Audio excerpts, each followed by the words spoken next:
그 엄청난 환란과 박해 가운데서도 굳굳하게 신앙을 지켰다.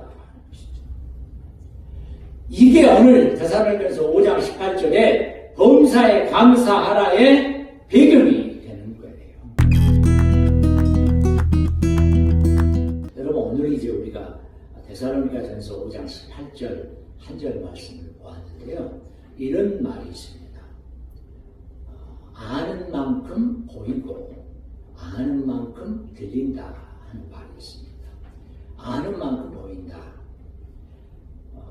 세계적인 유명 화가들, 피카소라든지 빈센트 반 고흐라든지 고갱이라든지 그런 유명한 화가들의 작품을 저도 본 적이 있습니다. 박물관 같은 데 가서, 미술관 같은 데 가서 보면 금방 지나가요. 왜냐하면 그 그림이 어떤 의도로 화가가 그렸는지도 잘 모르고 또 어떤 배경 이야기가 이 그림 속에 들어있는지도 모르기 때문에 그냥 지나가는 거죠. 그냥 멋지다, 볼만하네, 뭐 이 정도지. 거기 앞에 서서 그 그림의 의도를 알면서 그걸 장시간 이렇게 쳐다보고 감상하고 그러지는 못한다는 거죠. 그래서 아는 만큼 보인다는 것은 그런 의미입니다.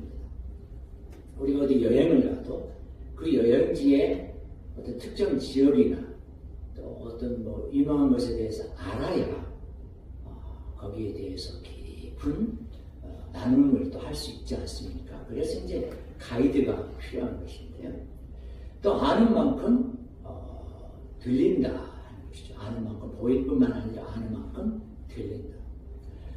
요즘에 이제 챗 GPT라고 하는 게 뭐 요즘은 아니죠. 벌써 몇 년 됐습니다. 근데 이제 저희 큰아들이 잠시 한국에 왔다가 토요일날 이렇게 돌아왔는데 저희 이제 막내딸이 오빠한테 편지를 썼어요. 보니까 카드에 썼는데 영어로 썼더라고요. 안 놀랬죠. 그래서 우리가 야, 너 참 대단하다 그랬더니 아빠 그게 아니고 이제 기본적인 문장을 영어로 이렇게 만들어서 제 챗 GPT에다가 이렇게 하면 완벽하게 교정을 해준다는 거예요. 문법이라든지 이런 것들을. 사실 저도 이제 논문을 영어로 썼는데요. 영어로 쓰고 나서 교정한다고 네이티브 스피커, 그러니까 영어를 기본으로 하는 분들에게 당시만 해도 거의 우리 돈으로 100에서 150만 원을 주고 이렇게 교정을 받거든요. 근데 지금은 그럴 필요가 없다. 챗 GPT에다가 그걸 넣으면 거기서 완벽하게 다 해준다 하는 것이죠. 챗 GPT가 뭐냐? 이것도 우리가 알아야 그런 영어들이 들리는 것이죠. 오늘 설교에서도 성경 본문에 대해서 이런저런 말씀을 드리면 그걸 어떤 신학적인 지식이 있든지 그렇게 알아야 들린다 하는 것이죠. 그래서 아는 만큼 보이고 아는 만큼 들린다 하는 것입니다. 우리가 오늘 감사에 대해서 살펴볼 텐데 우리가 하나님에 대해서 더 잘 알수록 하나님에 대해서 더 많이 알수록 하나님에 대한 감사가 더 깊어지고 하나님께 더 많은 부분을 감사할 수 있다 하는 것이죠. 그래서 여러분 오늘 본문을 우리가 어떤 배경 속에서 사도 바울이 이 데살로니가전서 5장 16절 18절의 말씀을 기록했을까를 잘 알수록 이게 본래 바울이 성도들에게 의도했던 감사의 의미구나 하는 것을 우리가 알 수 있다 하는 것입니다. 그래서 오늘 데살로니가전서 5장 18절 범사에 감사하라 이는 그리스도 예수 안에서 너희를 향하신 하나님의 뜻이니라고 할 때 그냥 이 범사에 감사하라는 문장만 가져왔거든요. 병이 나와서 감사하고 어떤 어려운 문제가 해결돼서 감사하고 단순히 그런 부분으로만 그칠 수 있다 하는 것이죠. 그게 전혀 아니라 하는 것입니다. 물론 그런 부분이 포함되어 있을 수는 있지만 사도 바울이 데살로니가 교회 성도들에게 편지를 쓸 때 또 이후에 올 수많은 성도들 저와 여러분에게 하나님께서 의도하신 그 내용은 사실 전혀 다른 차원이라는 것을 우리가 한번 살펴보기를 원합니다. 우선 이 데살로니가 지역에 대해서 좀 말씀을 드릴게요. 여러분 데살로니가 지역은 제가 여기를 방문한 적이 있는데 그때 저를 가이드했던 그리스 아테네에서 공부를 하던 목사님이 그러는 거예요. 데살로니가가 아니고 원래 그곳의 발음은 따라 데살로니키. 그렇죠. 떼끼 하듯이 데살로니키라고 원래 이 데살로니가의 발음이 그렇다는 거예요. 이 데살로니키라고 하는 지역은 지금은 그리스에 속해 있는 도시입니다만은 이 바울이 편지를 쓸 당시에는 마게도니아 지방의 수도였어요. 그러니까 이 마게도니아라고 하는 지방이 윗부분이고 오늘날 그리스의 아랫부분은 아가야 지방입니다. 이렇게 두 지역으로 나눠져 있어서 이 마게도니아 지방의 수도가 어디냐면 바로 데살로니가였다는 것이죠. 근데 이 당시에 이 마게도니아 지방 전체가 다 로마의 서국이었습니다. 로마의 식민지였습니다. 이제 오늘날에는 그리스에 해당이 됩니다. 근데 이 데살로니가라고 하는 지역에는요, 당시 시에서 재정적인 지원을 받았던 두 종교가 있었답니다. 어떤 종교가 있었냐면 첫 번째는 카비루스라고 하는 종교가 있었고 두 번째는 디오니소스라고 하는 종교가 있었는데요. 이 데살로니가 시에서 재정적인 후원을 받을 만큼 데살로니가 당시 사람들에게 상당한 영향력을 주고 있었던 두 종교였다는 것이죠. 여러분 우리 조선시대에는 유교 아닙니까? 근데 그 이후에 그 이전에 조선시대 이전에 고려라든지 삼국시대는 주로 이제 불교였잖아요. 그래서 유교와 불교가 우리나라 사람들에게 엄청난 영향력을 주고 있었듯이 이 데살로니가 지역도 디오니소스라고 하는 종교하고 카비루스라고 하는 이 두 종교가 영향력을 미치고 있었는데 특별히 이 디오니소스라고 하는 종교는 어떤 것에서 영향을 줬냐면 성공과 또 번영이라고 하는 그런 그 철학을 가지고 있어가지고 그 데살로니가 사람들에게 영향을 많이 미쳤다 하는 것입니다. 성공해야 된다.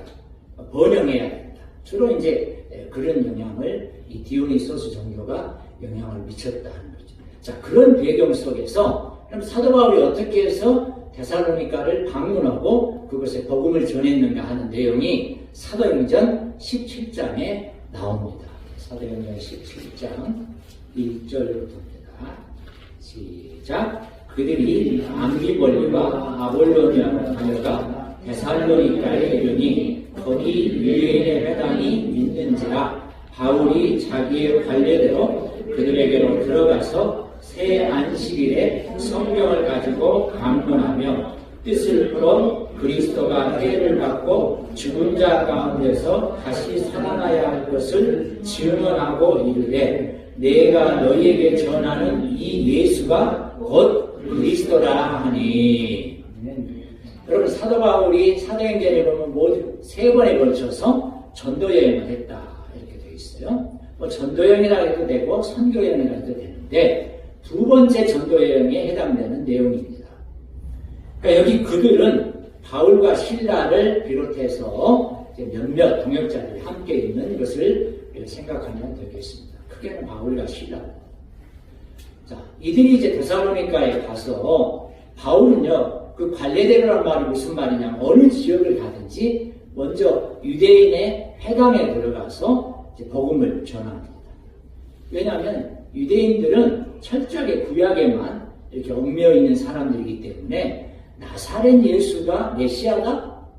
나사렛 예수가 구원자다? 전혀 인정할 수가 없었습니다. 그래서 이 유대인들에게 그 나사렛 예수가 여러분이 기다리고 있는 구약에서 기다리고 있는 메시아고 그리스도고 구원자시다는 것을 전하는 일이 바울의 사명이었습니다. 그래서 늘 어느 지역을 가든 유대인들이 모이는 회당에 들어가서 복음을 전했다 하는 것이죠. 근데 여기 데살로니가에도 유대인 회당이 있었고 그래서 바울은 막 사람들을 찾아다니는 것이 아니고 유대인들이 모여있는 회당에 들어가서 복음을 전했는데 이 데살로니가 지역에서는 새 안식일 동안 전했다. 안식일은 요즘으로 말하면 토요일이죠. 그러나 우리는 구약의 안식일을 지키는 사람들이 아니라 신약의 주일을 지키는 사람이기 때문에 주일날 예배를 드리는 거예요. 제7일 안식일 같은 이단들 보면 토요일날 이렇게 모여서 예배를 드리잖아요. 어쨌든 새 안식이라는 말은 3주 동안 복음을 전했다 하는 것이죠. 그 내용이 뭐였냐면요. 자, 3절에 보니까 그리스도께서 고난을 받았어요. 해를 받았단 말은 이제 고난을 받으셔서 십자가에서 죽으셨고 그리고 다시 살아나셨다.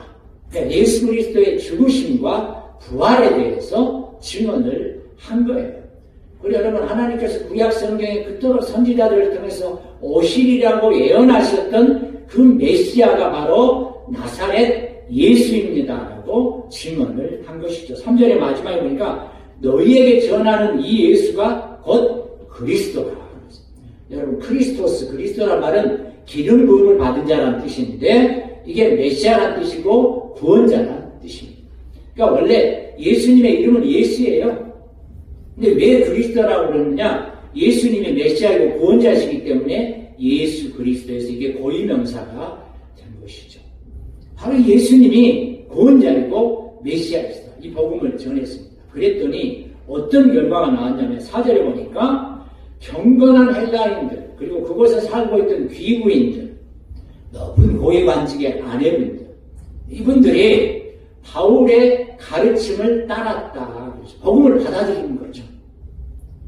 개종하게 된 것입니다. 유대교 헬라인이었으면 이방인인데 이 데살로니가 지역 자체가 이방 지역이니 그들이 예수를 믿게 됐다. 근데 그곳에 있던 유대인들이 이걸 시기해가지고 요즘으로 말하면 그냥 좀 힘 좀 쓰는 사람들을 동원해서 바울과 실라를 내쫓는 그런 상황이 벌어지게 되고 결국 이 바울과 실라는 베레아로 건너갔다 피신했다가 나중에 오늘날의 아테네라고 하는 아덴까지 피신을 하게 됩니다. 그러니까 좀 오랫동안 데살로니가에서 사역을 했더라면 바울이 계속해서 그들을 케어하고 돌봤을 텐데 딱 3주간 복음을 전하고 그곳에 핵심한 사람들이 있었지만 그 이후에는 이제 편지로밖에 상황을 이렇게 보낼 수밖에 없었다 하는 것이죠. 그래서 나중에 바울이 이 데살로니가 교회 성도들이 어떤 상황에 있는가 내용을 듣게 됩니다. 너무 감사한 내용이 많고 너무 정말 은혜가 되는 내용이 많아서 디모데를 통해서 편지를 써서 디모데에게 전달하도록 한 게 데살로니가 전서입니다. 그럼 바울이 이 데살로니가에 이제 떠난 뒤로 피신한 뒤로 데살로니가에 어떤 일이 일어났는가? 자, 오늘 데살로니가 전서 1장입니다. 자, 오늘 본문의 1장. 데살로니가 전서 1장 6절과 7절 함께 읽습니다. 시작. 또 너희는 많은 환난 가운데서 성령의 기쁨으로 말씀을 받아 우리와 주를 본받은 자가 되었으니 그러므로 너희가 마게도냐와 아가야에 있는 모든 믿는 자의 본이 되었느니라. 아멘. 여러분 여기 우리가 주목해야 될 단어가 많은 환난입니다. 지난 목요일에 바로 이 장소에서 무슬림들을 전도하기 위한 그런 사례 발표들, 무슬림을 어떻게 전도했으며 그리고 앞으로도 우리가 무슬림들을 전도하려면 어떻게 해야 되는지 그런 세미나가 이 장소에서 있었습니다. 무슬림이 뭡니까? 이슬람 종교를 믿는 사람들을 무슬림이라 그럽니다. 전 세계 무슬림의 숫자가요 17억 명이 넘는데요.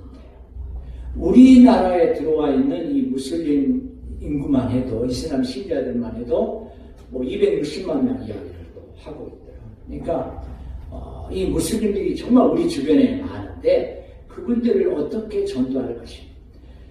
이슬람에서 기독교로 개종하면 사회에서는 버림받고 심지어는 부모가 자녀를 죽이기도 합니다. 개종했다. 그러니까 이 신앙을 개종한다는 것은 목숨을 거는 일이에요. 지금도 그래요. 이슬람에서. 그러니까 이 무슬림들이 복음을 듣고 기독교인으로 그리스도인으로 살아간다는 것은 기적이에요. 그러니까 그날 세미나에서도 이런 사례들을 듣고 막 박수가 가슴에서부터 우러나오는 거죠. 어떻게 저런 상황 가운데서 그 무슬림들이 평생을 이슬람 그 뿌리에서 살아왔던 사람들이 기독교를 개종하게 됐는지, 그게 기적이라는 거죠. 은혜가 아니면 설명이 안 되는 거죠. 마찬가지로 이 당시에 데살로니가에 있던 이 사람들이 예수 그리스도를 받아들이는, 유대인이었다가 기독교를 개종하면 이게 쉬운 일이 아니라고 하는 것이죠. 그래서 여기 보니까 많은 환난을 이야기를 하고 있어요. 순교까지 각오하는, 사실 예수님의 가룟 유다를 빼고 12제자 나중에 이렇게 보충이 됐습니다만 그 모든 제자들이 다 순교했다 그랬죠. 어떤 분은 십자가에 거꾸로 매달려 죽었고, 어떤 분은 그냥 짐승에게 사지가 뜯겨서 죽기도 하고, 이게 이제 이 당시의 신앙생활의 모습입니다. 오늘 북한에서도 마찬가지일 것 같아요. 신앙의 자유가 없는 곳에서 예배드리다가 발각이 되면 아버지 탄감 같은 데 끌려가고 총살을 당하기도 하고, 그래서 이 많은 환난 가운데서 그럼에도 불구하고 너희가 성령의 기쁨으로 말씀을 받아서 우리와 주를 본받은 자가 되고 마게도냐와 아가야에 있는 모든 믿는 자의 본이 됐다. 아까 말씀드렸죠. 오늘날 그리스의 위쪽은 마게도냐고 아래쪽은 아가야라고 했는데 그 모든 지역 성도들의 본이 누구냐면 데살로니가 교회 성도들이었다. 믿으려면 저들처럼 믿어야 된다. 하나의 샘플이었다 하는 것입니다. 많은 환난 가운데서 신앙을 지켰다. 이뿐이 아닙니다. 자, 데살로니가전서 3장 7절과 8절입니다. 이러므로 형제들아 우리가 모든 궁핍과 환난 가운데서 너희 믿음으로 말미암아 너희에게 위로를 받았노라. 그러므로 너희가 주 안에 굳게 선즉 우리가 이제는 살리라. 그러니까 바울도 위로를 받았다는 거예요. 누구 때문에? 데살로니가 교회 성도들의 그 믿음의 소식을 듣고 위로를 받았다는 거죠. 너희가 주 안에 굳게 선즉 그랬어요. 그 엄청난 환난과 박해 가운데서도 굳굳하게 신앙을 지켰다. 이게 오늘 데살로니가서 5장 18절에 범사에 감사하라의 배경이 되는 거예요. 병 나와서 감사하고 문제 해결돼서 감사하고, 사실 그것은 일반인들도 할 수 있는 일이잖아요. 누구에게 감사하는지는 모르겠지만 오늘 사도 바울을 통해서 데살로니가전서 5장 18절에서 우리가 그토록 자주 듣는 이 설교 본문, 여기의 의미는 많은 환난 가운데라고 하는 그 배경을 기억을 해야 된다는 것이죠. 그래서 여러분 여기서 중요한 것은 오늘 본문에서 이것이 하나님의 뜻이니라 그랬어요. 이것은요 우리 성경에는 정확하게 나와 있지는 않습니다만은 범사에 감사하라, 그 다음에 헬라어로 호티라고 하는 단어가 있어요. 이게 비코스입니다. 왜냐하면 그래서 사도 바울은 지금 명령하는 게 아니에요. 감사할 수도 없는데 불평할 만한 환경인데 그냥 너희는 무조건 감사해라. 이 명령이 아닙니다. 범사에 감사해야 될 이유가 있다는 것이죠. 환난이 오나 평안하나 질병이 있으나 건강하나 부여하나 가난하나 어떤 상황이든지 모든 일에, 이 범사란 말은 everything이에요. 파스, 헬라. 모든 일에 감사해야 되는데 그 이유가 있다는 호티 왜냐하면 이것이 바로 예수 그리스도 안에서 우리를 향하신 하나님의 뜻이라 하는 것이죠. 그러니까 우리에게 지금 고난이 있다면, 우리에게 지금 질병이 됐든 물질이 됐든 어떤 문제, 관계 때문에도 문제가 있다면 그 문제 속에는 분명히 하나님이 우리를 향하신 뜻이 있다는 것이죠. 우리가 처한 이 모든 상황이 다 하나님의 계획과 섭리 가운데 있다는 것입니다. 그럼 이 중요한 것은 도대체 그 하나님께서 왜 내게, 우리에게 이런 어려움을, 또 때로는 이런 환난, 또 이런 문제, 이런 또 육체적인 질병을 주셨는가 하는 것이죠. 이 질문과 관련해서 제가 소개하고 싶은 분이 계세요. 지구촌 교회를 세우신 분이 이제 교회는 주님이 세우시지만 어쨌든 설립의 지도적 역할을 하신 분 이동원 목사님이시잖아요. 이 목사님이 은퇴 이후에도 참 어려움이 많으셨던 것 같아요. 원래 이제 큰아들 경우에는 처음부터 이렇게 목회자가 되려고 했던 건 아니었던 것 같아요. 나중에 이제 이동원 목사님 큰아들이 목회에 대한 이제 소원을 품고 그렇게 나가니까 그 배우자, 그 아내 되신 분이 집을 나간 거예요. 나는 못한다. 그래서 이제 큰아들이 너무 충격을 받고 상처를 받아서 공황장애 같은 그런 장애가 왔는데 의사가 어떻게 처분을 내렸냐면 이건 치료가 안 된다. 그만큼 심각하게 그런 공황 장애를 갖게 된다는 것이죠. 근데 그것뿐만이 아니라 둘째 아들 경우는 국제 변호사였는데 암이 발견된 지 7개월 만에 세상을 떠나게 됐대요. 그때가 둘째 아들 나이가 42살이었다. 그러니까 이 목사님이 받았을 충격이랄까 그런 아픔의 강도가 얼마나 대단했을까 짐작할 수 있는데요. 주변 목사님들이 도와서 그 둘째 아들 장례식을 이제 치르는데 그 장례 예배 가운데 목사님들에게 앉아 계셨겠죠. 하나님께서 들려주신 그 말씀이 바로 우리가 오늘 읽었던 이 데살로니가전서 5장 18절 말씀이었다는 거죠. 그러면서 이제 이동 목사님 마음 가운데 이런 생각이 들었대요. 하나님 도대체 왜 제게 이런 아픔을 주십니까? 제가 정말 어렸을 때 젊어서부터 열심히 신앙생활을 했고 또 교회를 세워서 이렇게 담임목사로 오랫동안 헌신을 했는데 왜 제게 이런 고난을, 이런 아픔을, 이런 어려움을 주십니까? 우리도 그와 같이 질문할 수밖에 없잖아요. 하나님께서 왜 내게 이런 아픔을 주셨는지 누구도 명확하게 대답을 해줄 수가 없습니다. 왜냐하면 이 영역은 하나님의 섭리 또 하나님의 신비의 영역이거든요. 그러니까 다 깨달을 수는 없어요. 다 알 수는 없어요. 왜 내게 이런 일이 일어나게 됐는지. 그래서 우리가 붙잡아야 될 말씀은 따로 있다 하는 것입니다. 온전히 왜 내게 이런 일이 일어났는지 깨달을 수는 없지만 우리가 붙잡아야 될 말씀 사도 바울은 로마서 8장 28절 말씀을 통해서 우리에게 주고 계십니다. 우리가 알거니와 하나님을 사랑하는 자 곧 그의 뜻대로 부르심을 입은 자들에게는 모든 것이 합력하여 선을 이루느니라. 네. 여러분 여기 모든 것이 합력하여 선을 이룬다는 말씀 앞에 1번이라는 번호가 있는데 오른쪽 아래에 가보시면 하나님이 모든 것을 합하여 선을 이루시느니라 이렇게 되어 있습니다.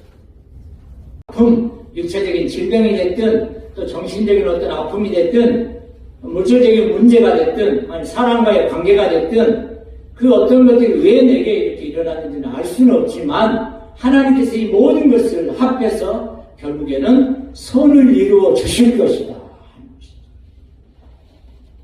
이 믿음이 우리에게 필요하다.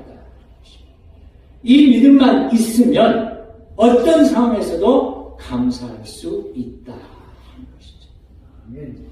여러분 그래서 시편 119편 67절과 71절에 보시면요. 다윗이 그렇게 고백을 합니다. 고난당하기 전에 내가 그릇 행하였더니 이제는 주의 말씀을 지키나이다. 고난당한 것이 내게 유익이라 이로 말미암아 내가 주의 일들을 배우게 되었느니라. 우리가 다 이해할 수는 없지만 우리가 한 가지 이해할 수 있는 또 붙잡을 수 있는 말씀이 뭐냐면 이 고난을 통해서 이 환난을 통해서 우리가 더 하나님을 깊이 알게 되고 더 하나님을 의지하게 되고 내가 잘나서 산 줄만 생각하고 살다가 이제는 하나님 앞에 항복하게 되는 그래서 정말 하나님이 기뻐하시는 삶을 살아가는 하나님이 원하시는 삶을 살아가는 이런 문제가 없이도 그냥 알아서 처음부터 온전히 하나님을 신뢰하고 잘 믿으면 좋겠지만 뭐 그런 분들도 계시겠죠. 그러나 때로는 그런 고난을 통해서 우리의 믿음을 더 신실한 믿음, 진짜 믿음, 온전한 믿음 이끄시기 위해서 하나님께서 때로는 그런 고난을 허락하신다. 근데 그런 고난을 통해서 우리를 더 성장하게 하시는 것이 하나님의 목적이지, 그런 고난을 통해서 우리를 그냥 패배하게 만드시는 분이 아니시라 하는 것이죠. 그래서 대단하니까 교회 성도들은 정말 그런 믿음을 가지고 있었던 것 같아요. 그래서 비록 환난을 당하지만, 순교의 그런 환난까지도 당하고 있었지만, 하나님께서 모든 것을 합해서 선을 이루실 것이라는 그 믿음, 하나님에 대한 신실한 믿음을 붙잡고 있었기 때문에 범사에 감사할 수 있었다.